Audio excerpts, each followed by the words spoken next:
I don't know. I think it's good. I'm gonna start recording. Whatever. Okay. Oh, also, We're live. we're live. 3, 2, 1. It's like 3, 2, 1. Okay. You just can't reach the camera. It's kind of far. So it's gonna be an awkward start. It's gonna be an awkward start, but how's it going, everybody? Everybody, all 2 people and my mom watching this. It's gonna be.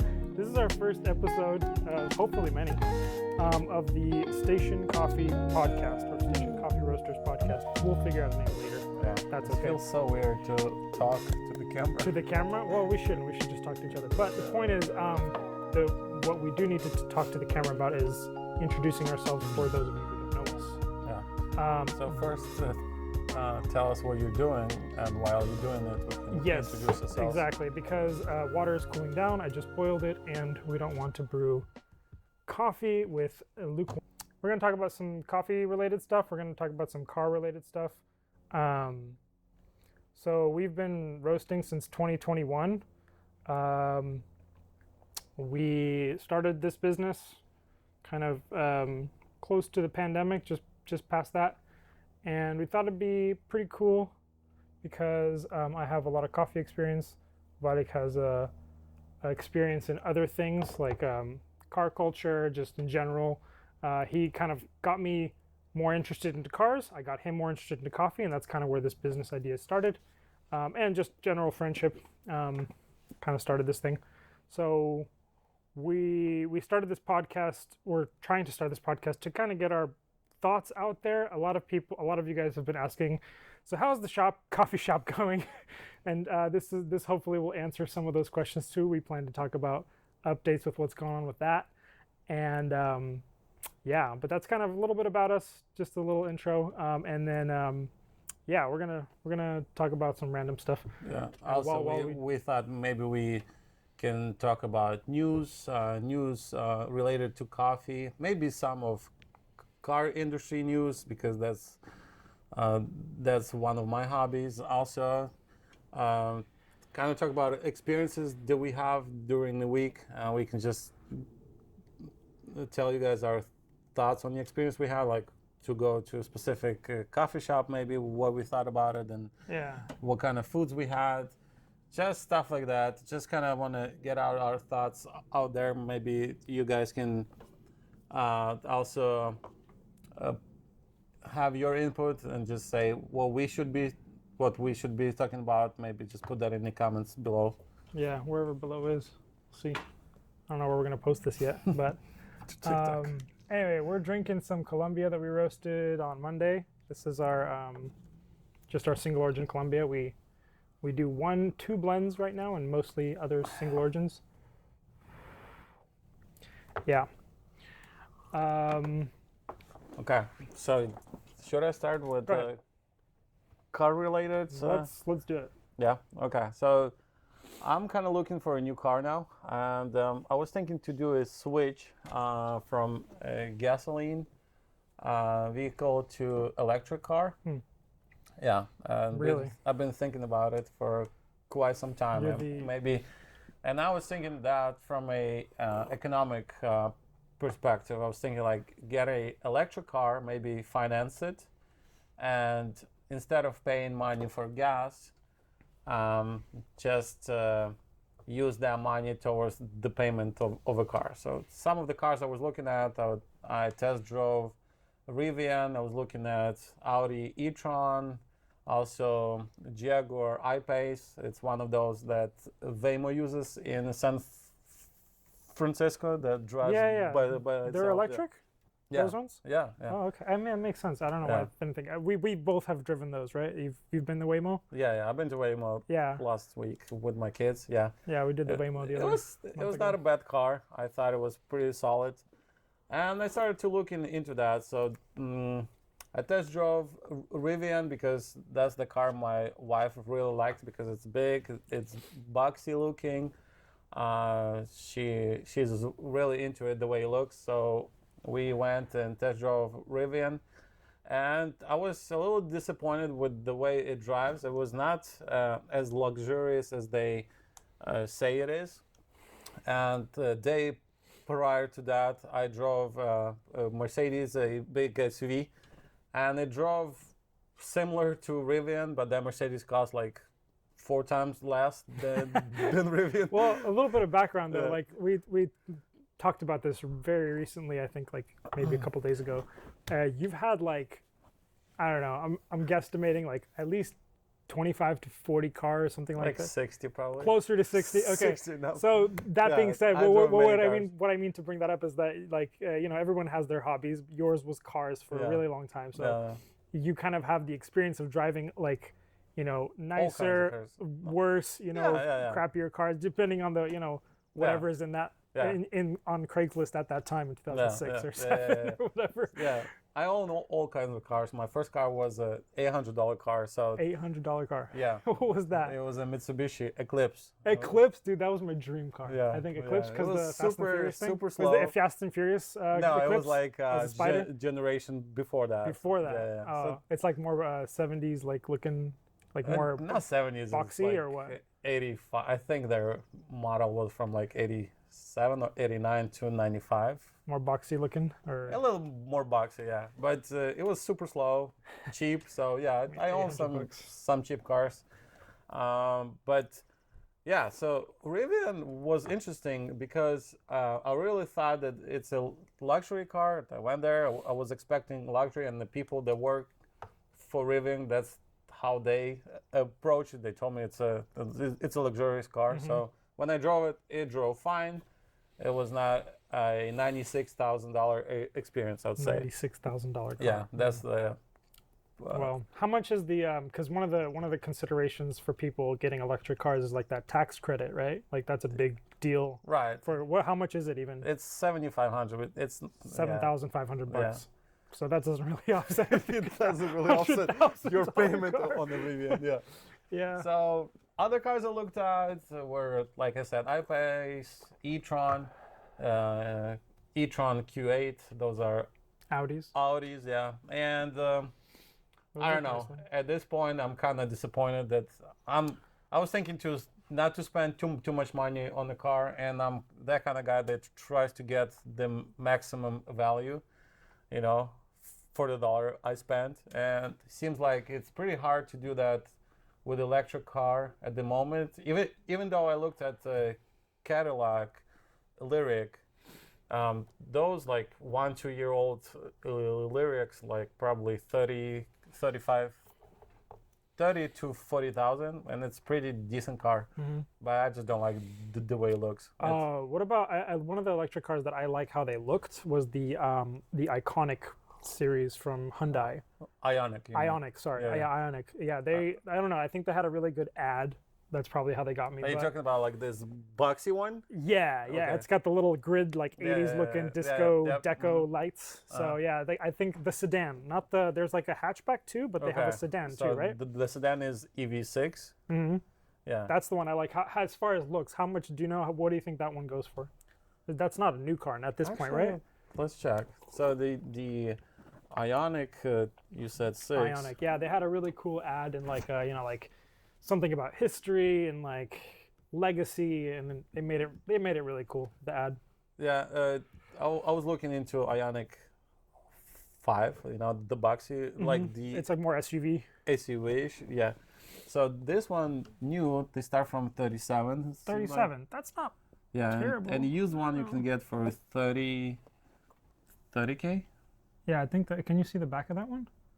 Yeah. I think that's the one I'm thinking of. Is that the one? Let's see the back. Yeah, that's about right. Yeah.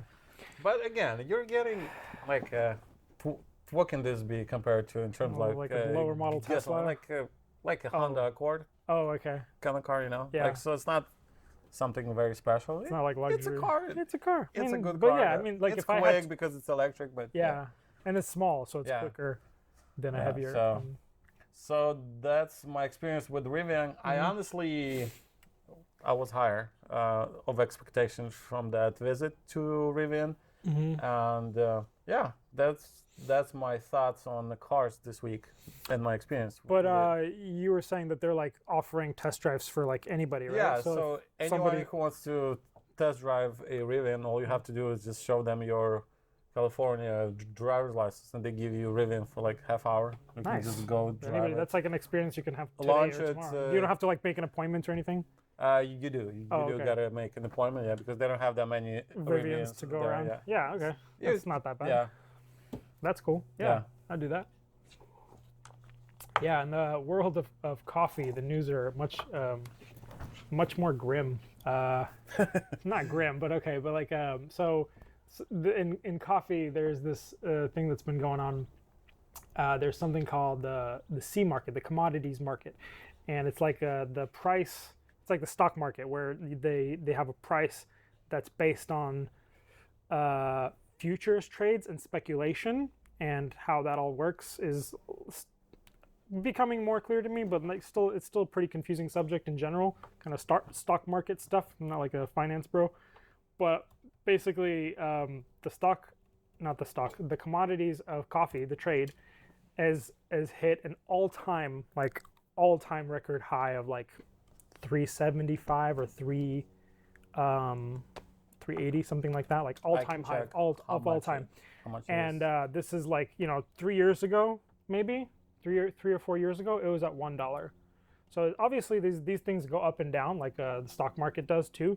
Like things like COVID that made the stock market do weird stuff that was not like, it wasn't like a natural reaction of the actual marketplace. Or maybe that was a little closer to a natural reaction because things were changing more rapidly. But like this change is really interesting because it kind of happened. It didn't happen all of a sudden, but here, what's the timeline on this? So 1 year.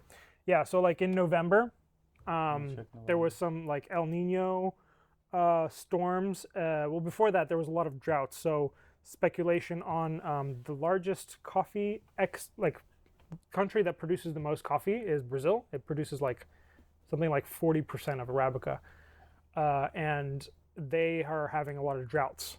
And at the same time, there's like these storms that are also affecting weather patterns in that part of the world. So that's kind of affecting, like, speculating that maybe coffee won't have as big of a harvest next year, which would make the price of it more because there's less of it. Kind of like the housing market. When there's more houses in the market, they're cheaper. When there's less houses in the market, they're more expensive. Similar to that is how they're speculating on these prices, and it's really interesting because that's what happened in November. They had this big surge from like 220. Yeah, from like which is the kind of when we started business, it was the price was like close to like twos. Hey, I'm looking at this, and look, a year ago it was $2. It was $2. $2, and exactly. right now it's $3.99. That's That's doubled. It's $3.99. Yeah.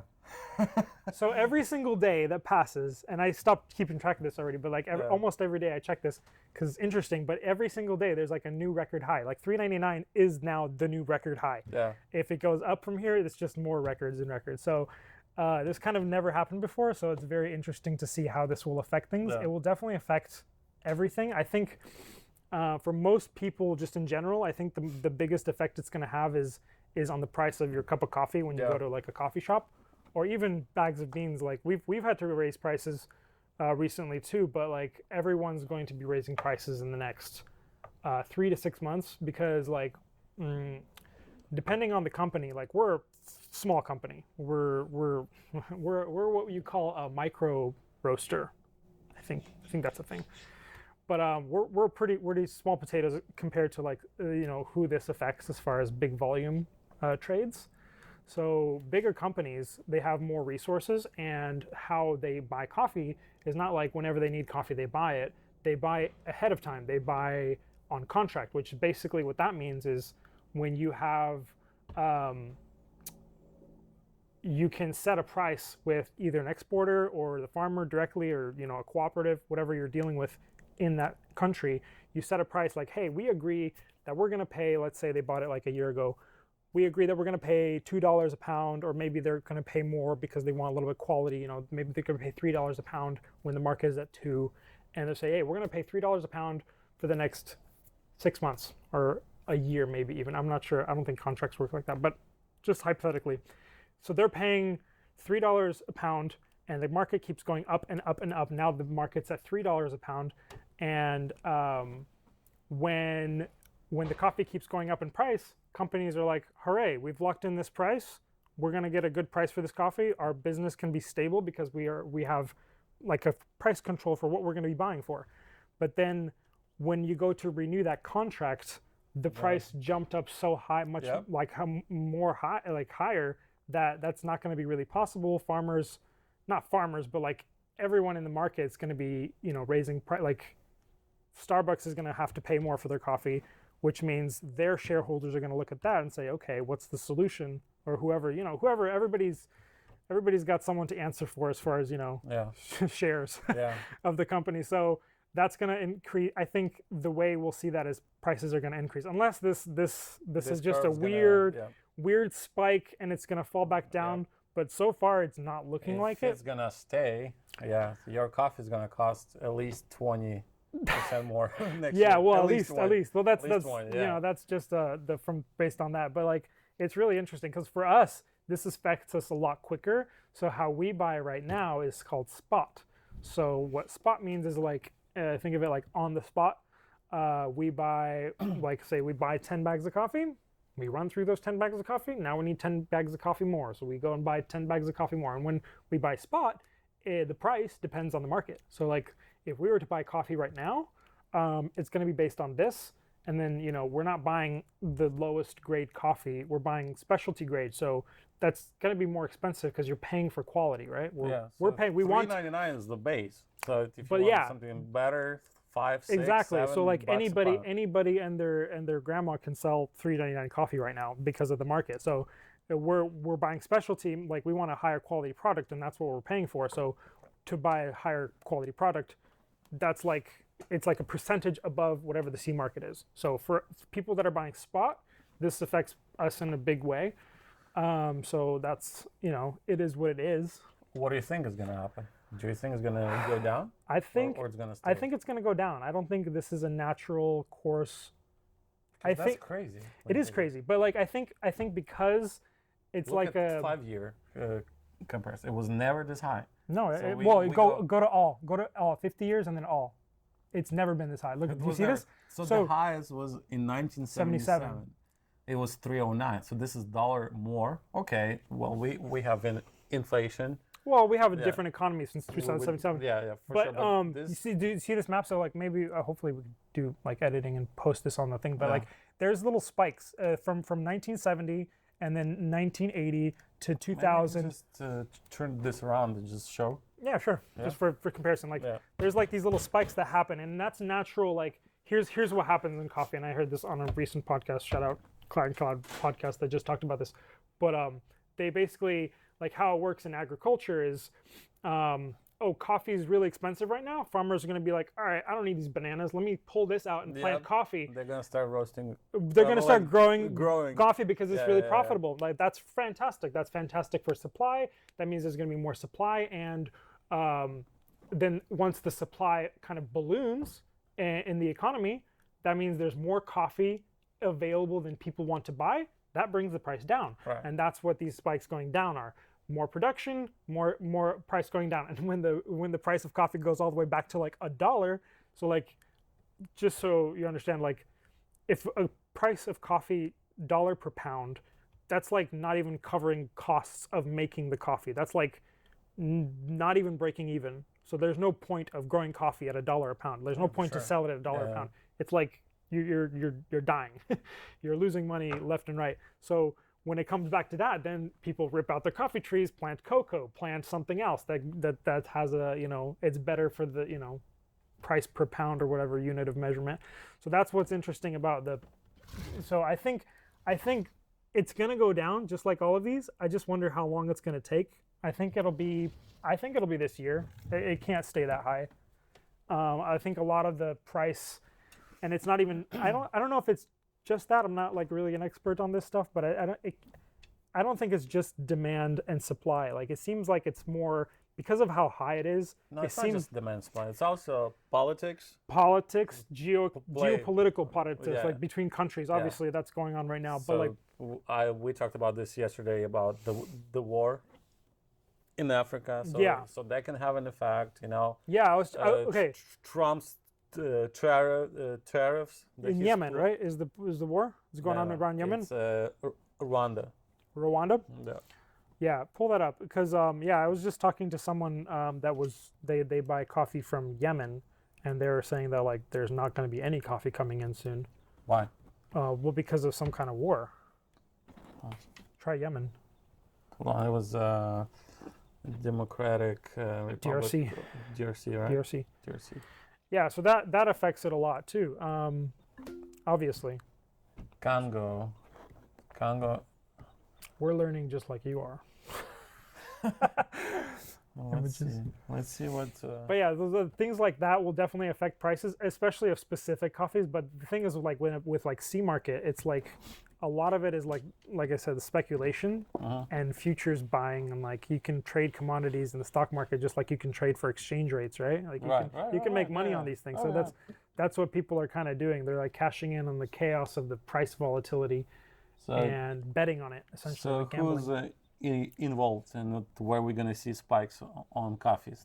That's Uganda, Rwanda, Burundi, and DRC. DRC? They're all kind of in that conflict. Yeah. So, Yeah. DRC feels like every time I hear about them, they're in a conflict. Congo? It was more like Sudan, but I don't know much about Blood African geopolitical. There's a book. It's called The Heart of Darkness. It's about the DRC. Yeah. Anyways, yeah, so that's what I was thinking about for the last month as I'm tracking these prices. It's interesting. I mean, again, it affects us, but it's still interesting. It's not like, the end of the world. We're still buying coffee. I think people will still buy coffee. That's the thing about coffee. I don't know. What's funny is that when we were buying our roaster, we bought it from somebody out of like Alabama, and I looked them up because they were selling the roaster. Obviously, they had closed the business, whatever they were doing. I looked up the business, and in an article, he said, like, why did you start roasting coffee? And they're like, the person said, it's economy proof. But he was selling the roaster to us, because obviously it didn't work out for his economy. But anyway, it's funny. But like coffee is kind of economy proof, though, in a sense. Like as long as it is, because you push all your, all whatever we pay, we still need to make margin to make it work. So eventually, a consumer will have to front the bill. Yeah. The companies will absorb, like us and other companies, like we will absorb a lot of that cost. We'll make smaller margins to a point, and then once it becomes unsustainable, you either close or you raise prices to stay sustainable. So we don't plan to close, but I think people will still pay. I think specialty coffee as a concept is proof that people are willing to pay for quality anyways. Like the thing about the C market is like the C market's not even close to an ideal way to buy coffee.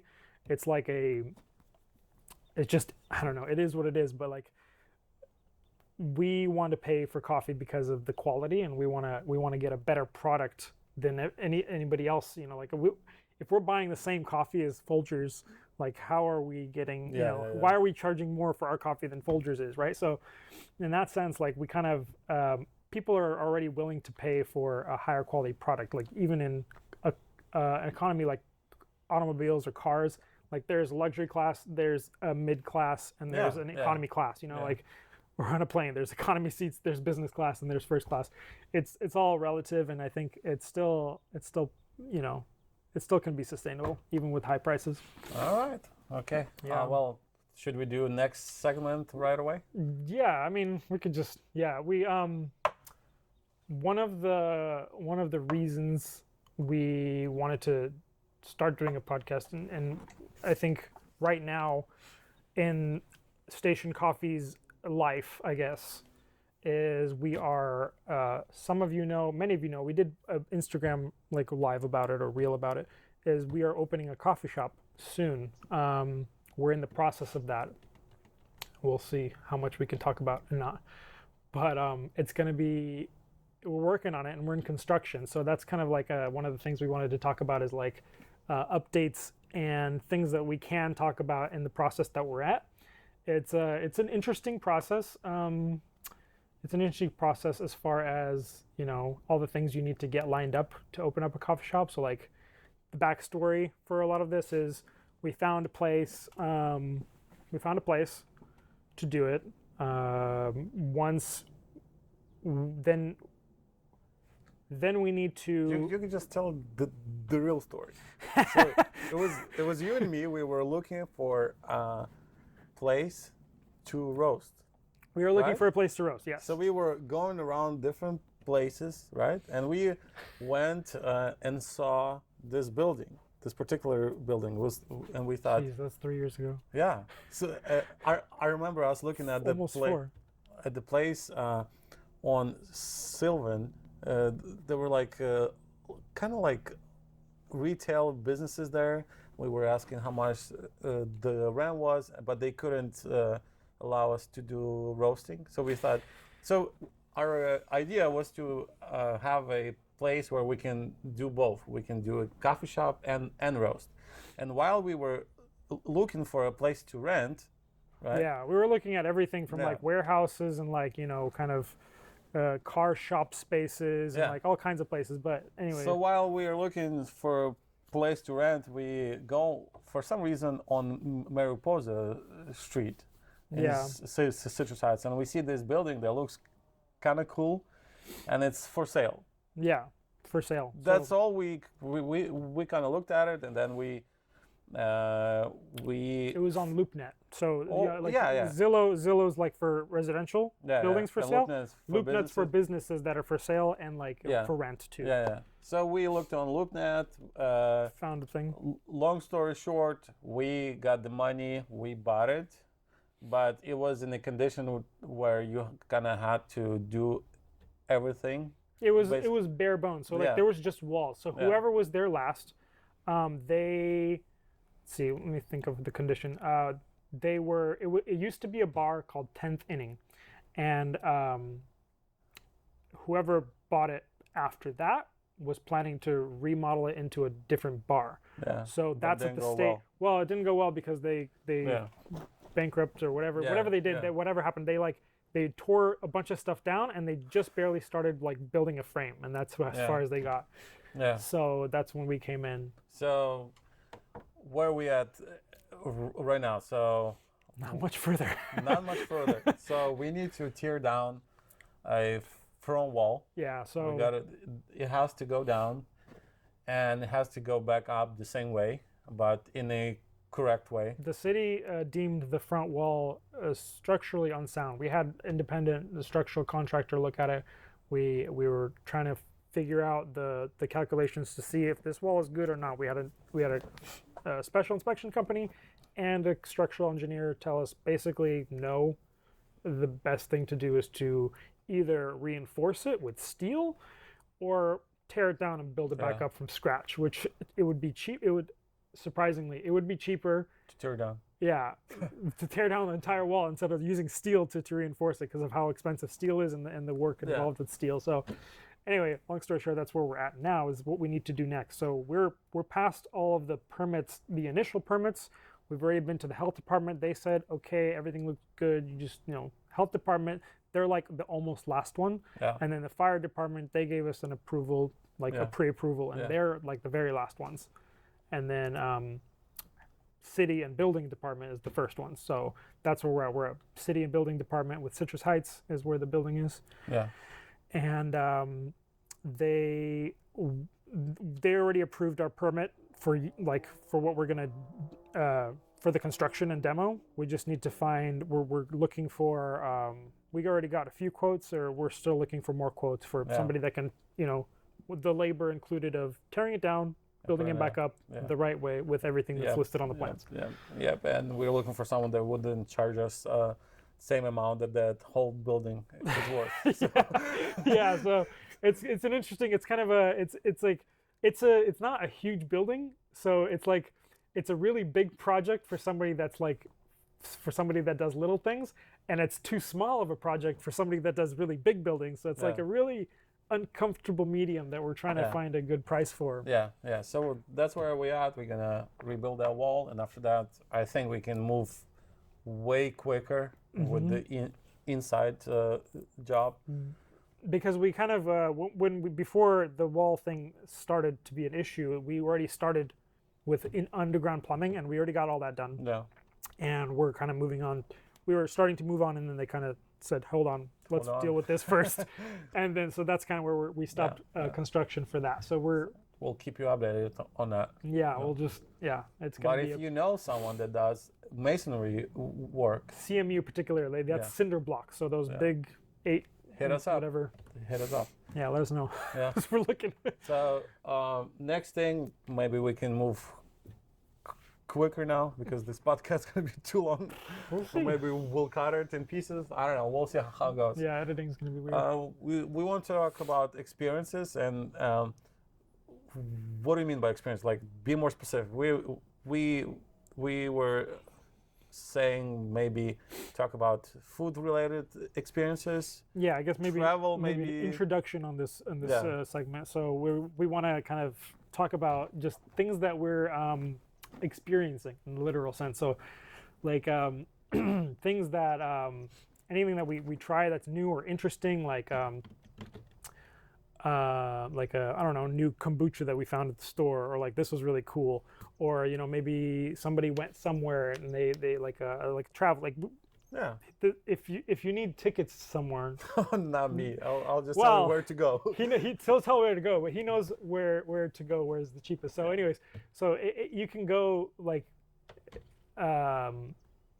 you can go to a lot more interesting places, usually for a lot less money than you would think if you do a little bit of digging. So that's kind of that's his specialty. He's shown me a lot about that. And I wanted to start with the experience we had in Pete's Coffee this Sunday. So we are sitting in Pete's Coffee. Pete's Coffee is not listening to the Station Coffee podcast. Oh, even if they are, they probably know what we're gonna say. But so we are sitting in. We had a meeting in Pete's, and there's not many specialty in that area, so we decided to go to Pete's instead of Starbucks. We go to Pete's, we sit down, and we were there for like an hour, maybe hour and a half, and seemed like everyone that came after us,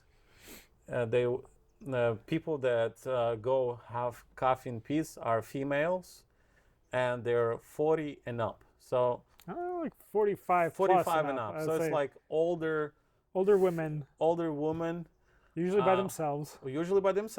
Or they're meeting up with another older woman. Yeah. So there were 3 guys. It was me, Ed, and the other guy. Yeah. So we had a meeting, and everyone else in the coffee shop were women. Was that demographic? Yeah. And we thought to ourselves, maybe that's the demographic that Pete's is working for. The coffee shop was pretty like there were a lot of people, just no men. Yeah. Yeah. Yeah. I mean, like it was as far as vibes go. I mean, I could see that it was a little bit more. Pete's Coffee are a little bit more like traditional feeling. They're a little bit like I guess not darker, but like the vibe is a little bit more. The furniture is a little more traditional. It's got a little bit more of a square. Older kind of. Yeah. That's what I mean. Like the style even of the place. Yeah. And I don't know. Pete's Coffee hasn't really updated. Like Starbucks kind of evolves. It continues to evolve. It always like hops onto like. I remember if you remember trends. Yeah, like new trends. Like kind of like McDonald's. Like they'll. Starbucks had that like pink drinks and stuff like that. Yeah. That's even like architecturally, they'll like they're like when little different shapes are in style. They'll have everything in these little shapes. Like I'm sure you remember those like cups that they had with all the little shapes. It's more modern. Yeah. They'll move on with all the trends because I feel like they're probably appealing to a more like I don't know. I guess younger maybe or like middle like working class age. Like I would say like. Probably like college to working class, like there. You think college? I think so. Like, do you think youth is going to Starbucks? Not youth, like I'm saying, like young adults, probably like 25 to. Well, it depends on where too, but I think I think they're appealing to it because they're going with styles that's modern. So I think that's evident in their change of styles. Like Pete's Coffee hasn't updated since probably the 70s. Yeah. I think. Yeah. I don't Yeah, know. yeah, That's what it feels like anyway, Yeah. because they started in 1977, I think, right? Something like that. yeah. So And- so there's that. That's an experience we had in Pete. Yeah, that was interesting. yeah. Just like an observation, you Yeah. know. Yeah. What did you want to share with us? Yeah, we You want to talk about sushi? You want to yeah, talk about sushi. Japan? That's a That's long gonna time be ago. a long It's a monologue. longer monologue. We'll talk about it later. We went to Japan for the Specialty Coffee Association. It was last year, right? It was in 23, so almost At 2 the years. end of 23. Yeah, so about a year and a half ago or so. Yeah. We'll talk about it some other time, but it was a fun experience. I think we need to talk about that just because of like the travel logistics that we carried out was quite interesting. But another experience we had like this last week is we made sushi at home. So this is something maybe most people don't think about or know, but sushi grade fish, like you know how like you go to a sushi restaurant and they'll serve you raw fish and you eat it and you don't think about it too much. I mean, those who are, you know, some people don't eat raw fish just because of principles. But you know, if you go to a Japanese restaurant or like a sushi place, any sushi place, they'll have raw fish on the sushi and you'll eat it and it's fine. But for some reason, when you bring that raw fish home, now you're worried about eating it. And I kind of did. Just because it's raw. Yeah, basically, yeah. Well, again, remember Japan? Anyways, we'll talk about that later. But I did a little digging, and basically sushi grade, all that means, and it's the only reason the worry about fish is, or the main reason I should say, not the only, the main reason is parasites. So if a fish is swimming in a stream and it's eating whatever, it's eating little bugs and things and whatever, it can eat something that has a parasite. A parasite's life is like very cyclical. It like gets born into an animal, it grows out, it falls into some other organism, that organism makes it grow again, and then it finds another animal to latch onto. So almost all, you know, mammals and living things. But their concern about raw fish is that it could have a parasite if it's wild caught. So, but basically to get out of that worry, what restaurants or any, you know, even like stores or like you're in logistics, you know, the transportation of this kind of food is you Before freeze it gets shipped. Before even it gets shipped. Once they catch it, they probably bring it to shore or maybe even on the boat. I don't know. You tell me. But well, I'm not sure exactly what they do with fish, but I know for sure that the fish will go through negative 20 Fahrenheit. That you're gonna store it. They're gonna freeze it to They death. freeze the heck out of it. Yeah, and So- then they transport it. Probably not at that temperature. Probably around 0 Fahrenheit, or maybe plus 10 Fahrenheit. So yeah, there are no parasites after, after Well, that. that's commercial freezing. So if you flash freeze it like that, yeah. that's FDA. Basically, the FDA is the parasite thing is not a worry if you do that, or in your home freezer. Home freezer is nowhere close to that. Yeah. So if you do it for like 7 days or more in your home freezer, then you're okay because it's like the time I think thing. home freezer is what, like probably 0 degrees Fahrenheit. Hopefully less. Yeah. Oh, because it's 32 is freezing. Yeah. So it's about 0. Yeah, because Okay. the 32 is freezing and 0 is because Yeah. Celsius and Fahrenheit. Yeah. But So it's 0 Fahrenheit. it's right? about that. Yeah. So it's roughly negative 15 Celsius, I think. It's negative 18. Yeah. Yeah. Okay. Yeah. So, but that's at home. So you can do that at home. Anyways, long story short is that I've been eating more and more raw fish at home. No parasites yet. But basically, the trick is to either freeze it or what you can do something way easier and probably cheaper for wild caught's probably a little more expensive. But if you get farm raised, this just means it's raised in a fish farm. Yeah. And they can't eat anything with parasites because there's no parasites around. They just feed the fish with whatever. I don't know what they feed fish So with. you think there's corn. no MSG. parasites at the farm? I think that's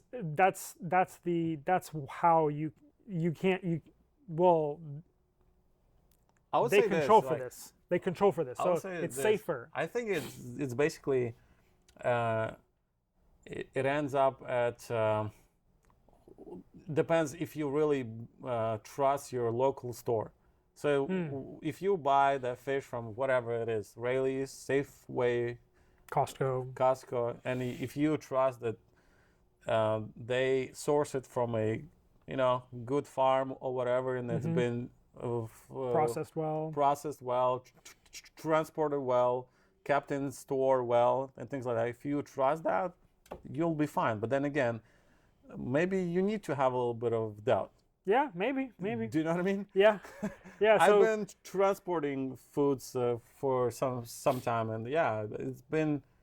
Yeah, I heard a lot of stories. Interesting. Yeah, very interesting. I heard a lot of stories. Like people sometimes had their reefers malfunction. They did not work well, and they were transporting meats, and and it was not transported well, and things like that. They still accept the delivery. But they still accepted delivery and things like that. It's rough. So yeah, you never know. Interesting. Yeah, maybe I'll be a little more have a little bit of doubt. Yeah. But in general, I've been eating a little bit. No ill effects yet. But I've been eating more raw fish as for the experience, and it's obviously a lot cheaper to make your own sushi because you only use so little fish. There's crab meat and cucumbers and carrots and whatever, cream cheese. So, and a lot of rice. That's the only way my kids eat rice is if they have it in sushi or poke or something like that. Otherwise, they hate rice. Yeah. So, but sushi is a really easy way to get them to eat rice. So I've been experiencing eating a lot more raw fish. I think, I don't know. I'm not advocating for eating raw fish. That's obvious. Maybe you should tell that people do not listen to. What's the thing? Disclaimer or something. Safety disclaimer. Yeah. But that's an experience. I don't know. I like the experience of making sushi at home. It's fun. We had Valik's family over for like a night where we made some sushi.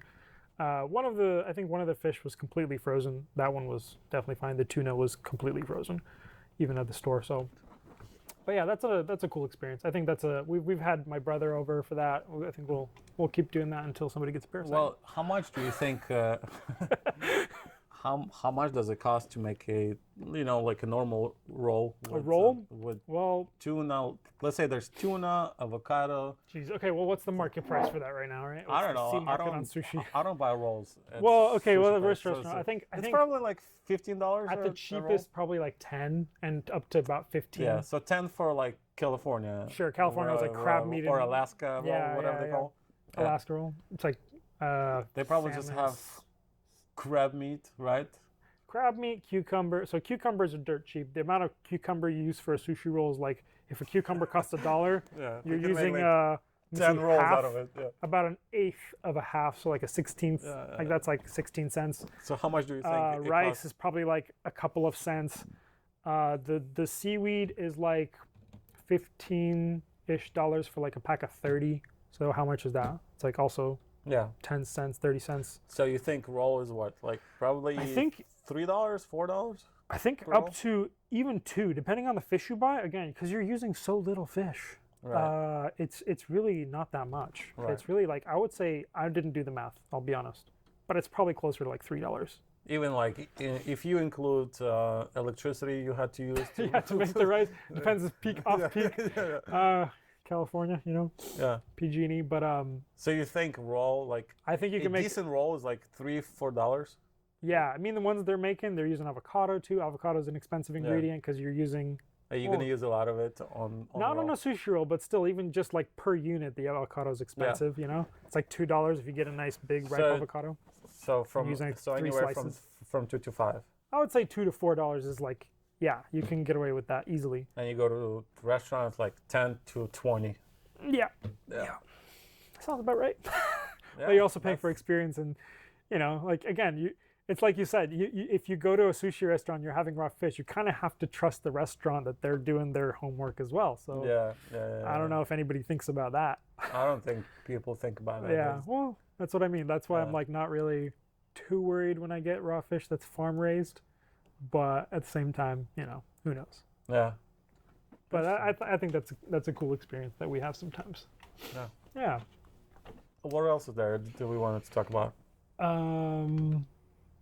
I think this pod can be shorter than usual. I mean, it's already long enough. It's probably, I don't know how long is it. It's hard to keep track of the time. Probably an hour. We were talking about Parasites. Parasites. I don't know what else we wanted to. I don't know. I think it would be helpful. These are the kind of segments that we thought of as we were trying to talk about this podcast. But I think it'd be helpful to see what other people think people would want to know. Yeah. Because we did a very brief intro about us, our background. I think we should make a post on Instagram and just ask what people want. For sure. Want to hear us. Maybe a little about. clip out of this. We'll cut it up. Maybe you guys want to know more about us, as individuals. Maybe you guys want to know our story, where we come from, our backgrounds. Mm-hmm. Maybe more on the business side, if we're making any money, and things like that. Or what else we do besides this, because we don't do this full time. We don't do this full time. Yeah, one day a week. So we kind of have to get by with something else on the side. Yeah, it's that's kind of that's what I want to hear. See what people have to say about that. Yeah. But the other thing that I think we've talked about this before, though, is another thing that we do want to touch on through different episodes, maybe, and maybe just in general, like as a vibe, but is like our philosophy on different things. It's hard to know somebody's philosophy until you kind of talk to them or get to know them, and then once you get to know them, and that's kind of a hope that we, as we talk more just to each other or to the camera, whatever. That's still weird, but we'll. People will kind of understand us as far as our philosophy goes a little bit more, and what we're about, and what we what we want to see in the world. What we bring to the table as a business, as individuals, as a philosophy. So I think that'll be interesting to see as people get to know us more. What that looks like. Yeah. So I don't know. Maybe there's going to be a way to comment. Maybe there's going to be a way to subscribe. You never know. So hit the bell, right? Is that the thing that they say at the end? I don't know. We're just going to post it on Instagram. There's no bell. But there's hey, no bell on Instagram. Anyways, for 5 of you that are listening and watching us, maybe. And my mom. And his mom. Thank you so much for your time.